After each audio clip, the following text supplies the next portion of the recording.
Halo, perkenalkan, nama saya adalah Jansen Williams Line. Saya adalah mahasiswa dari Universitas Kristen Indonesia Maluku, Fakultas Kesehatan Prodi Keperawatan dengan NPM 1214201200 Oke, sebelumnya di sini saya membuat video pendek terkait penjelasan tentang pengalaman saya dalam mempelajari mata kuliah keperawatan jiwa 2 bersama dengan Nurse Fandro Tasik Jawa. Oke, di sini saya akan mulai dengan topik awal pembelajaran kami, yaitu terkait dengan konsep harga diri. Nah, di sini kami mempelajari tentang konsep harga diri, yang dimana konsep harga diri itu merupakan pandangan terhadap diri sendiri tanpa menilai kesalahan, kemudian pengalaman masa lalu dan sebagainya. Nah, di dalam konsep harga diri ini juga ada masalah kesehatan jiwa yang merupakan masalah pada konsep harga diri, yaitu harga diri rendah, di mana seseorang merasa bahwa dirinya tidak berarti dan tidak mampu untuk melakukan hal apapun, bahkan dia merasa bahwa dirinya itu tidak berguna bagi orang lain. Orang dengan harga diri rendah memiliki beberapa karakter khusus yang bisa dibandingkan dengan orang dengan harga diri yang baik.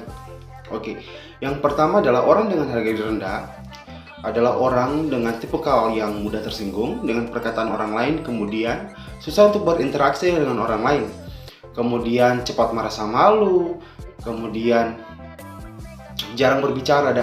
Dari kriteria-kriteria seperti itu, orang dengan harga diri rendah itu biasanya bisa terkena dampak isolasi sosial, atau dia menarik diri dari lingkungannya dan tidak mau berbaur karena dia merasa tadi dirinya kurang, seperti itu.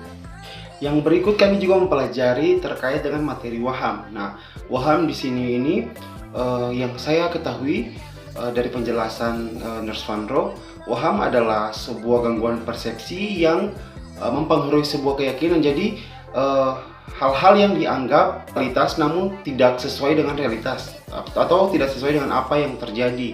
Jadi contohnya pada klien, ada seorang klien yang menganggap bahwa dirinya diikuti oleh sesuatu, kemudian ketika orang lain berbicara sambil menatap mungkin ke arah klien tersebut merasa bahwa orang yang sedang berdiskusi itu mereka menceritakan tentang dirinya, kemudian dia berpikir bahwa dia mempunyai kekuatan ajaib atau hal-hal apapun yang di luar nalar pikir orang pada umumnya.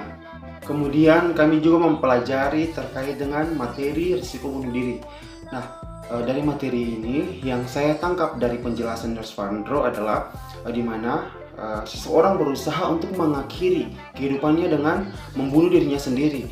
Nah, pada masalah risiko bunuh diri ini biasanya klien menandakan dengan beberapa tanda, contohnya mungkin pada saat penggunaan bahasa, saat dia berkomunikasi dengan orang lain, dia sering berkata bahwa saya ingin mengakhiri hidup saya dan sebagainya. Kemudian itu juga terjadi bukan hanya secara lisan, namun melalui kata-kata yang ia keluarkan melalui handphone atau penggunaan media sosial, seperti itu. Kemudian dia selalu memberi simbol-simbol atau tanda-tanda bahwa ia akan mengakhiri kehidupannya, dan itu adalah orang dengan karakter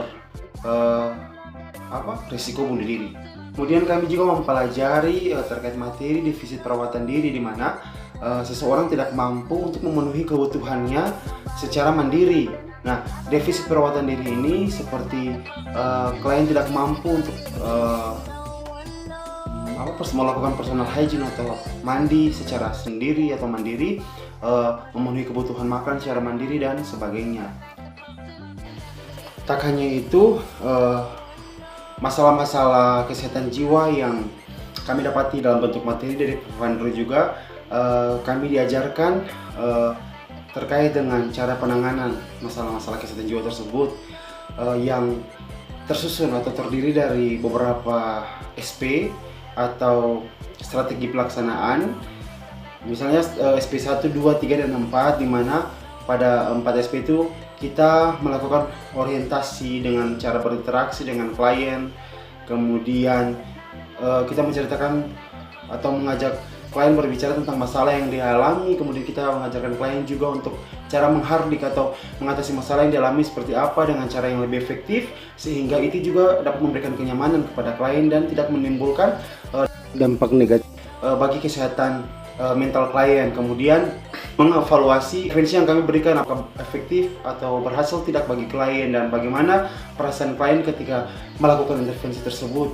Dan pada pembawaan materi keperawatan jiwa dari Nurse Fandro, saya sangat menyukainya karena saya rasa Nurse Fandro memberikan penyajian yang sangat menarik dengan narasi dan penjelasan yang cukup baik, kemudian cara melakukan atau cara membagikan materi kepada kami juga dengan sangat baik, karena saya rasa beliau merupakan dosen yang sangat berbaur dengan mahasiswa, dan itu merupakan satu kunci bagaimana materi yang dipaparkan itu bisa dimengerti oleh mahasiswa. Dan saya rasa Pak Fandro tidak memiliki kendala untuk berbagi materi kepada mahasiswa, dan saya sangat menyukai untuk proses pembelajaran keperawatan jiwa 2 ini. Saya mengucapkan terima kasih Nurse Fandro untuk semua ilmu yang Nurse berikan kepada kami.